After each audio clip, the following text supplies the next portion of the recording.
Conakry, 31 mai 2023. Merci de l'attention et bienvenue dans cette édition. Donc voici le sommaire. Le Centre national de perfectionnement à la gestion change de visage. Il vient d'être rénové et équipé par le gouvernement guinéen. Ce centre Nioulouk a été inauguré ce mercredi par le Premier ministre Dr Bernard Goumou.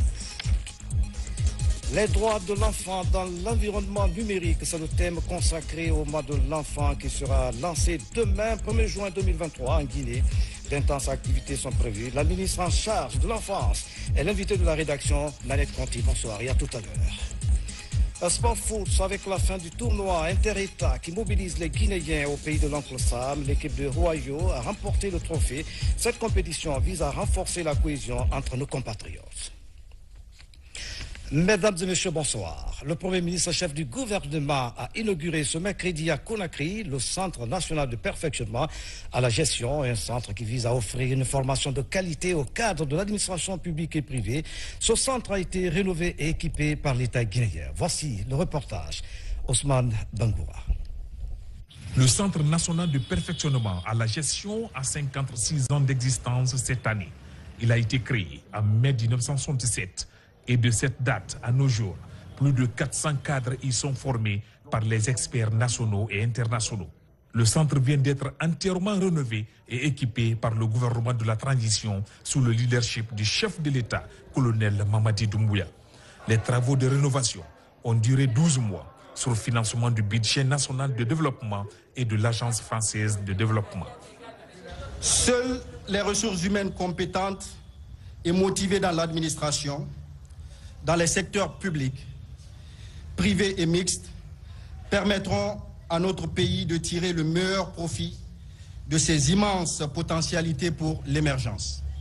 Nous sommes déterminés à apporter l'appui nécessaire aux entreprises privées et aux branches professionnelles dans le cadre de la stratégie de formation du ministère de l'Enseignement technique tout au long de la vie. Ce n'est pas à cause de ces teams, mais on contribue au succès de chaque individu et bien sûr des pays avec lesquels on travaille. Ma satisfaction, c'est quand je rencontre les ministres, les secrétaires généraux et qui me félicitent pour leurs cadres qui ont été formés, pour la performance des cadres et leur contribution à leur institution. Cette volonté politique des autorités de la transition vise à faire de la Guinée le bastion de la promotion des compétences humaines.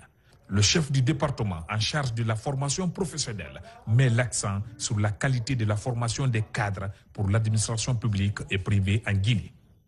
La première chose ou le premier scandale que la Guinée devrait clamer, c'est le scandale des ressources humaines. Nous sommes un pays qui produit de l'intelligence. Nous devons pouvoir canaliser cette intelligence et cette expertise et la mettre au service de l'administration publique guinéenne. Nous avons donc passé les 12 derniers mois avec notre partenaire, l'Agence française de développement, à travers le projet, le PRODEG, à concevoir un projet entier pour le CNPG. Pas seulement un projet de rénovation d'infrastructures, mais un projet pédagogique qui va mettre à la disposition de l'administration publique et du secteur privé une institution, un outil de perfectionnement continu et surtout d'attraction de talent. Le Premier ministre, chef du gouvernement, a, au nom du président de la transition, insisté sur la nécessité de la formation professionnelle. Dr Bernard Goumou est surtout revenu sur les avantages académiques du Centre national du perfectionnement à la gestion. Le choix du chef de l'État est de voir les compétences de chaque Guinéen améliorées et les capacités de tous les Guinéens renforcées pour bâtir ensemble notre chère Guinée. Nos défis actuels de développement ne peuvent être relevés que par l'existence d'une masse critique de ressources humaines de qualité. J'encourage ici la recherche de l'innovation dans le domaine de la gestion afin de promouvoir l'émergence d'idées nouvelles. Je suis convaincu qu'à travers le Centre national de perfectionnement à la gestion, nous pourrons efficacement booster l'ensemble des secteurs de développement de notre pays. J'exprime ma gratitude à tous les responsables de société, les formateurs et encadreurs qui contribueront par leur expertise ou par appui financier à aider le centre de perfectionnement à avoir un impact durable sur notre administration. La remise des satisfecits d'accréditation en management de passation de marché, en formation professionnelle et en administration financière a ponctué cette cérémonie inaugurale.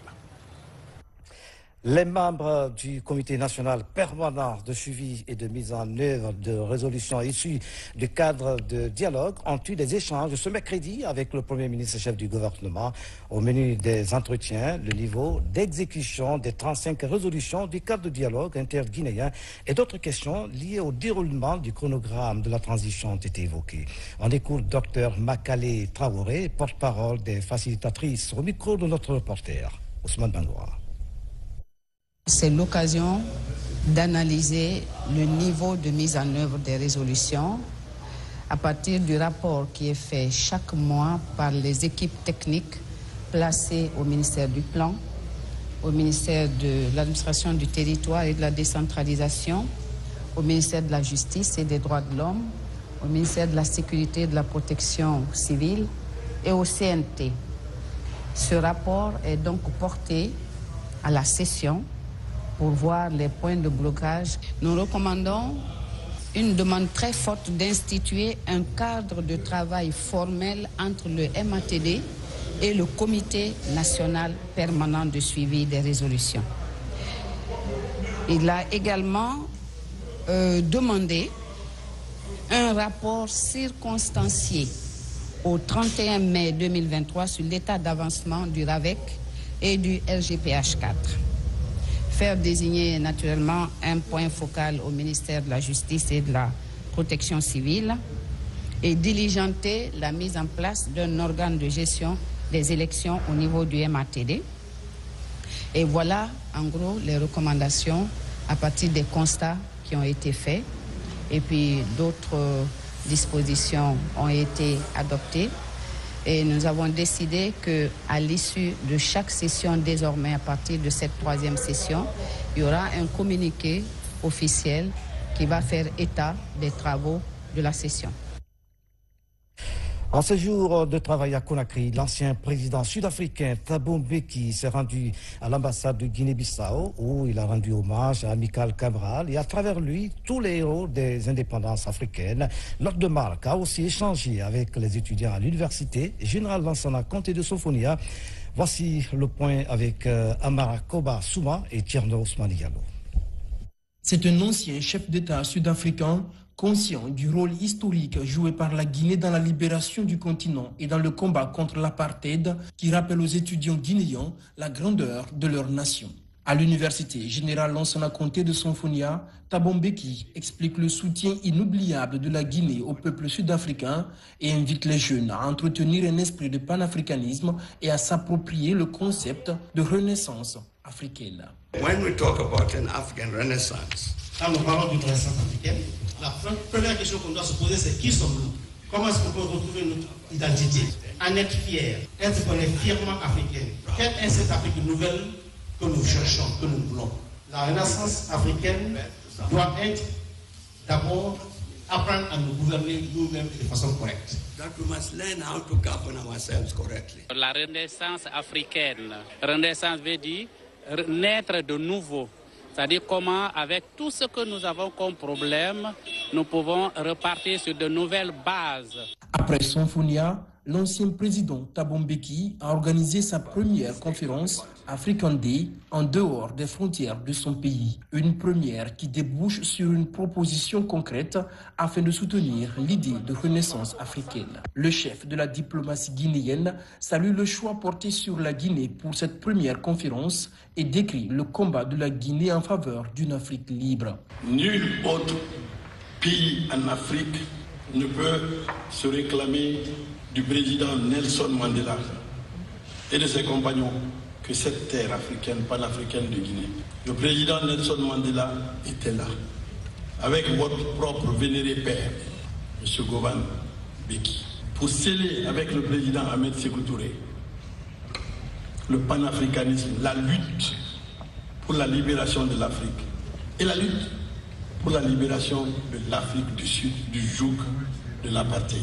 Le séjour de l'ancien président sud-africain a aussi été marqué par cet hommage rendu aux pionniers des indépendances africaines à travers cette visite à l'ambassade de Guinée-Bissau où il s'est incliné devant la mémoire d'Amilcar Cabral, martyr de la libération de son pays du joug colonial.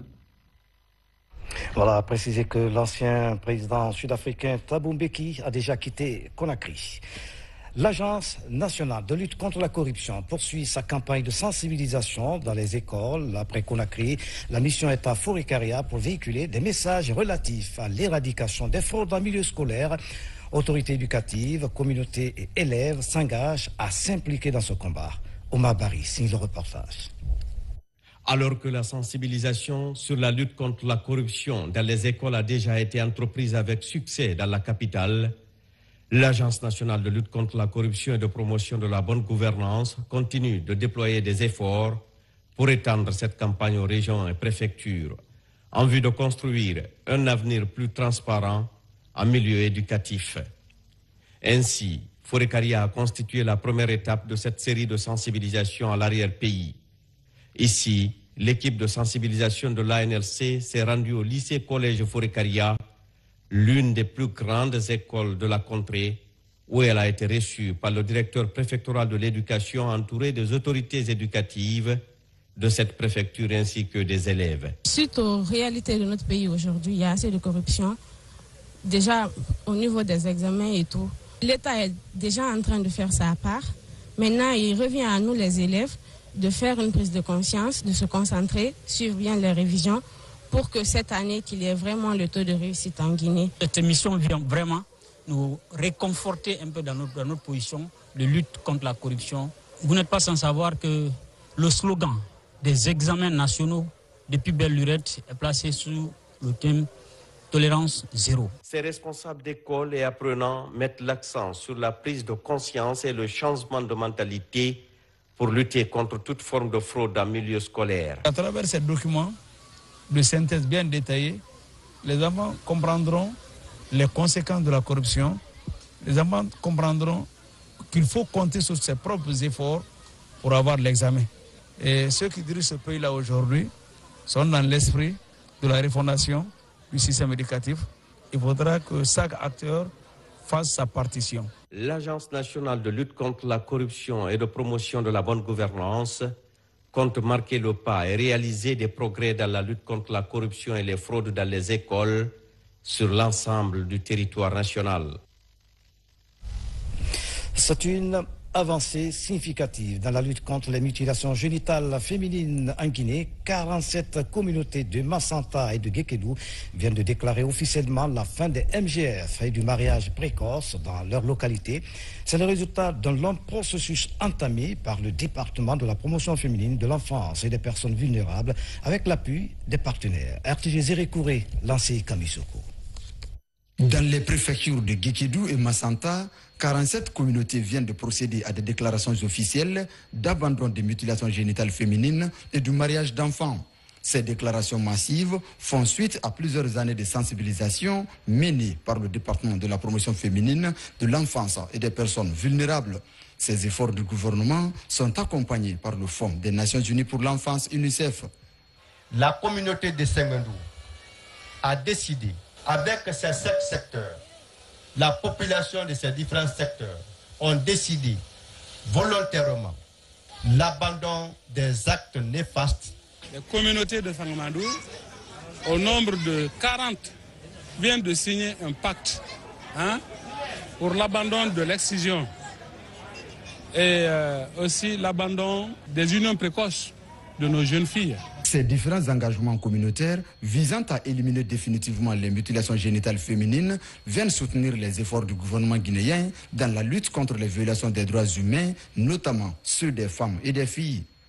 Après plusieurs années de sensibilisation, d'habilitation communautaire sur les conséquences de cette pratique, ces 40 villages ont compris que mieux vaut aller vraiment témoigner leur engagement à abandonner la pratique des mutilations génitales féminines et mariage d'enfants, vu les conséquences que ces deux pratiques ont vis-à-vis de la santé de reproduction des filles. Je voudrais mettre cette occasion à profit pour exprimer toute notre gratitude et notre reconnaissance au gouvernement pour toutes les dispositions législatives et techniques prises dans le cadre de la protection des femmes, des enfants surtout, des jeunes filles et des personnes vulnérables. Ces déclarations publiques viennent renforcer les avancées vers l'abandon de ces pratiques considérées comme dangereuses pour la santé sexuelle et reproductive. Dans l'actualité encore, le mois de l'enfant guinéen sera lancé demain, 1er juin 2023. Cette année, le thème porte sur les droits de l'enfant dans l'environnement numérique. Pendant 30 jours, la promotion et la protection des droits des enfants seront à l'ordre du jour. À propos, voici la déclaration de la ministre de la Promotion féminine, de l'enfance et des personnes vulnérables, commentée par Mohamed de Camara. C'est devenu une tradition qui se perpétue désormais dans le temps. Depuis 1992, le gouvernement guinéen dédie le mois de juin de chaque année à la promotion des droits des enfants. Cette volonté exprime l'engagement politique des autorités qui, très tôt, ont inscrit les questions de l'enfance dans les priorités de développement. Cette année, les projecteurs sont braqués sur le numérique en lien avec les droits des enfants. Le numérique présente de nouvelles opportunités pour les enfants, qu'il s'agisse de l'accès à l'éducation ou des possibilités qu'il leur est offertes pour l'acquisition de connaissances et pour l'expression de leur opinion sur les sujets qui les concernent. Le ministère de la Promotion féminine, de l'enfance et des personnes vulnérables, fidèle à son engagement de promouvoir et de protéger les droits et le bien-être des enfants, mènera des actions sur le terrain durant les 30 jours du mois de juin. Elle vise à l'amélioration des conditions de vie de cette couche vulnérable. Les activités phares du mois de l'enfant guinéen porteront cette année sur l'organisation de la caravane découverte des enfants parlementaires au sein des services techniques publics et privés évoluant dans le numérique. La célébration de la journée de l'enfant africain le 16 juin 2023, consacrée à une action de plaidoyer à travers le Parlement des enfants de Guinée pour la mise en place d'un programme d'accès sécurisé au numérique pour l'épanouissement des enfants et les mesures d'accompagnement visant à assurer leur protection. Le mois de juin, mois de l'enfant guinéen, tire son origine de la journée du 16 juin 1976 dédiée aux jeunes écoliers sud-africains tombés sous les balles du régime d'apartheid dans les rues de Soweto pendant qu'ils réclamaient leur droit à l'éducation. Santé, peu connue de la majorité des communautés, l'épilepsie est une maladie chronique qui provoque des crises spontanées, souvent de courte durée chez les patients. Aujourd'hui, grâce à la science, des remèdes ont été trouvés. À Conakry, un symposium national scientifique vient d'être organisé à cet effet. Aboubakar Diaby suit les travaux. En Guinée, le diagnostic et le traitement de l'épilepsie progressent. Pour maintenir ce cap, neurologues, neurochirurgiens, psychiatres, tradipraticiens et étudiants en médecine réalisent les travaux du premier symposium national scientifique sur l'épilepsie. Les débats de cette rencontre sont axés autour du thème « Sortir l'épilepsie des ténèbres ».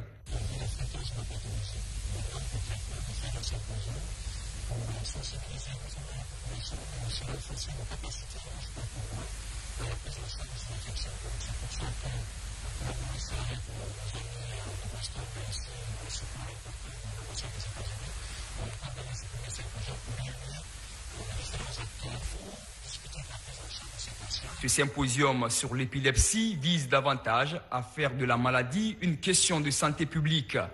Avec le soutien de l'ambassade des États-Unis, cette tribune scientifique vient ainsi lever des mystères qui caractérisent la pathologie dans nos communautés.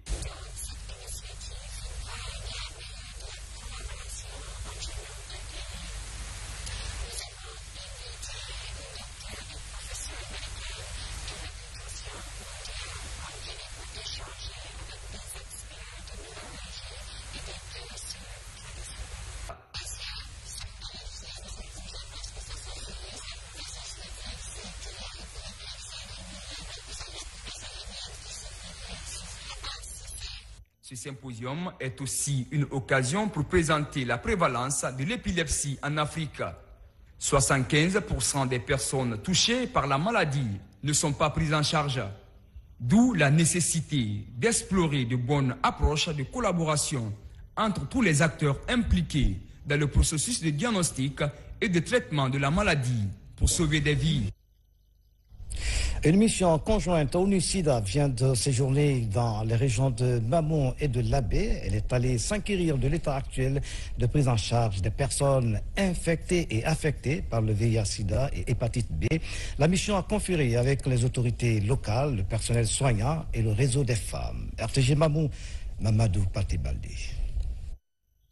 C'est une mission conjointe ONU-SIDA, Comité national de lutte contre le sida et les hépatites B. Conduite par son secrétaire exécutif du CNLS, la mission était en tournée de supervision dans les régions de Mamou et de Labé. La mission a pour objectif l'évaluation des activités de prise en charge du VIH-Sida. On peut dire que c'est de très bons sentiments et il faut avant tout remercier le gouvernement guinéen qui ne ménage aucun effort dans la prise en charge du VIH-Sida au niveau des structures sanitaires de la République de Guinée. À Labé, première étape, la délégation a eu un tête-à-tête avec les autorités locales, le personnel soignant ainsi que les réseaux des femmes et associations infectées et affectées par le VIH-Sida. Les responsables, les agents sont engagés pour accompagner la lutte contre le sida et aussi l'existence effective de toutes les structures qui peuvent vraiment faire quelque chose dans la lutte contre le sida, c'est-à-dire les structures de dépistage volontaire et anonyme du sida, et les structures de prévention de la transmission mère-enfant du sida, et aussi les structures de prise en charge sanitaire des malades, et même l'effectivité du suivi biologique des malades. À Mamou, deuxième étape, la mission s'est aussi entretenue avec le réseau des femmes et associations infectées et affectées par le VIH-Sida et l'hépatite B. Cette mission nous a permis de partager les expériences avec les autorités locales, les expériences à tous les niveaux, de partager les informations et nous sommes persuadés que l'objectif est atteint et que très prochainement le VIH va revenir dans l'agenda national. Partout, la mission s'est rendue compte de la rupture des intrants par endroit, le manque de coordination dans la fourniture des médicaments et consommables par les structures d'appui. Plus de 150 ménages pauvres bénéficient de la gratuité de soins sanitaires dans les régions de Kindia et de Kankan-Nabaya. C'est dans le cadre d'un projet financé par la Banque mondiale. Cependant, les bénéficiaires ne fréquentent pas les services sanitaires, d'où l'organisation de cette conférence de presse tenue à Kindia. Il s'agit d'impliquer les médias dans la sensibilisation des ayants droit. RTG Kindia, Yaya Asila. Dans la salle, essentiellement présents les organes de presse des médias représentés dans la région de Kindia. Ces journalistes écoutent le responsable technique du projet de renforcement des services et de capacités sanitaires et le technicien de gestion des projets sur la mobilisation des personnes à revenus faibles à l'utilisation gratuite des services sanitaires. La conférence de presse vise à mobiliser les hommes de médias de la région de Kindia et de Kankan à mener une campagne de sensibilisation des bénéficiaires de la carte de soins gratuite à venir se soigner dans les services sanitaires. Nous avons pensé à utiliser les ondes, les radios que vous êtes, et surtout aussi les radios communautaires, à travers des tables rondes, n'est-ce pas? Ces tables rondes spécifiques vont regrouper autour de la table acteurs de santé, représentants indigents, représentants communautés. Le gouvernement guinéen, avec l'appui de la Banque mondiale et le mécanisme mondial de financement, a bénéficié d'un accord de financement en vue de renforcer les services et capacités sanitaires. L'objectif, accroître l'utilisation des services de santé dans les établissements de soins et communautés des régions de Kindia et de Kankan. Les deux districts qui doivent continuer, les deux districts sanitaires qui doivent continuer le processus, après le 30 juin, ils ont réalisé 4,30% dans les 7 trimestres passés. Donc les 4,30%, c'est ce que nous voulons booster. Pour la mise en œuvre de ce projet, on a procédé à l'identification ciblage de 240 990 ménages pauvres pour un effectif de 1 238 917 personnes, dont 162 729 ont été élus à la gratuité des soins. De Kindia, ville des agrumes, on remonte dans la savane guinéenne à Kankan. Le coup d'envoi de la campagne agricole a été lancé à Tintingoulé, dans ce berceau de l'igname.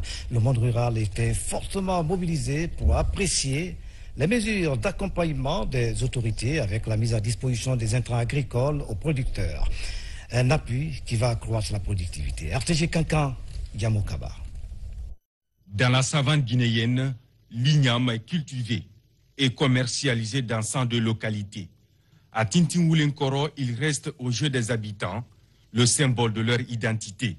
Dans ce grand bassin de production, ils sont près de 2000 producteurs mobilisés pour accueillir la campagne agricole 2023-2024. La disponibilité des intrants figure au menu de cette nouvelle saison pour augmenter le rendement. Les producteurs sont très contents des appuis auprès du gouvernement et ils ont pris l'engagement chacun de faire le maximum pour que l'année prochaine, l'igname soit à la portée de tout le monde et que l'igname soit à l'abondance au niveau de tous les marchés. Des débats en main, le ton est donné pour inciter les acteurs. Un acte qui vient fédérer les énergies dans un espace agricole où le nombre d'exploitations augmente d'année en année. Avec ce programme, le ministère de l'Agriculture et de l'Élevage consacre son orientation vers une agriculture durable.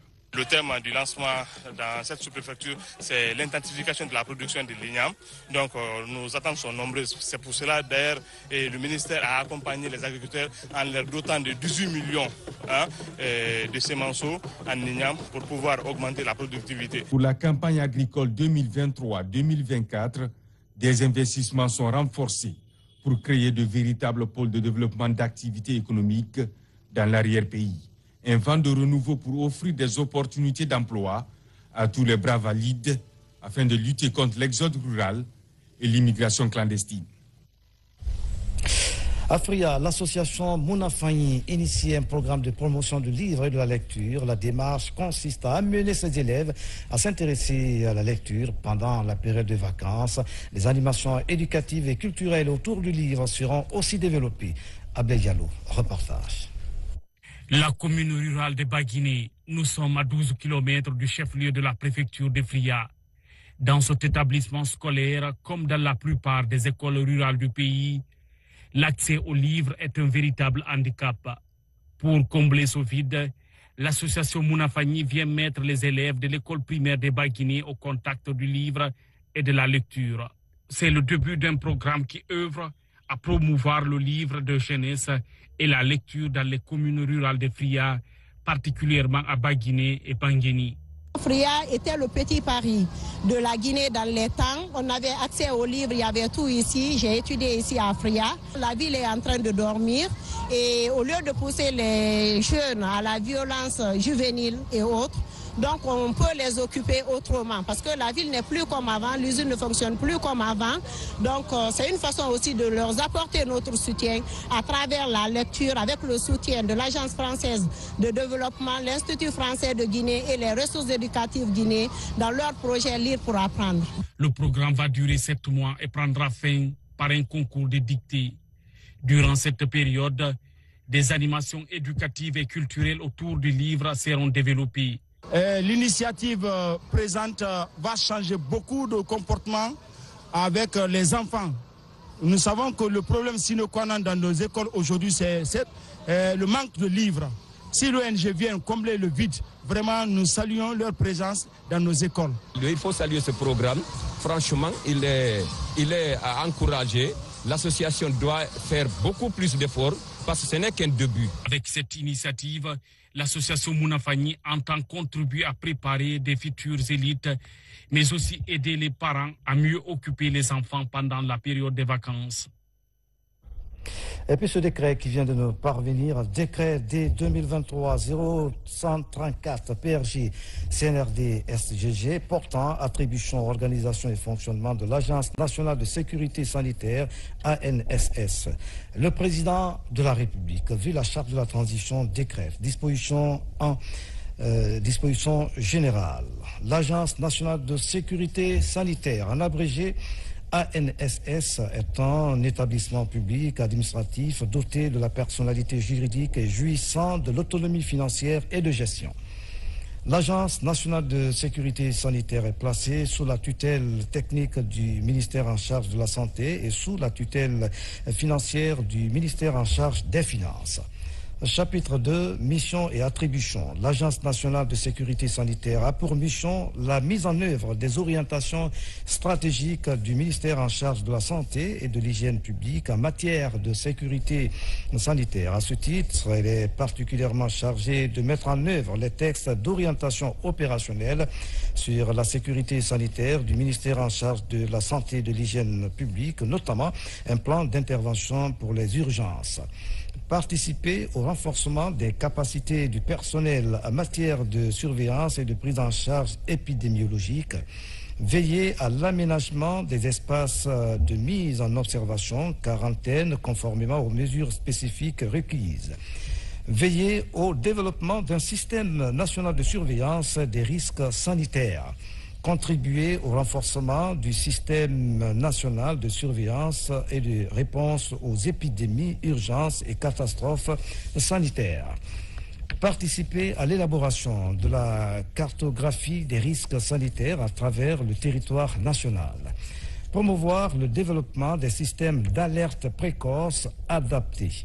Participer à la riposte publique à toute menace attentatoire à la sécurité sanitaire humaine, animale et environnementale.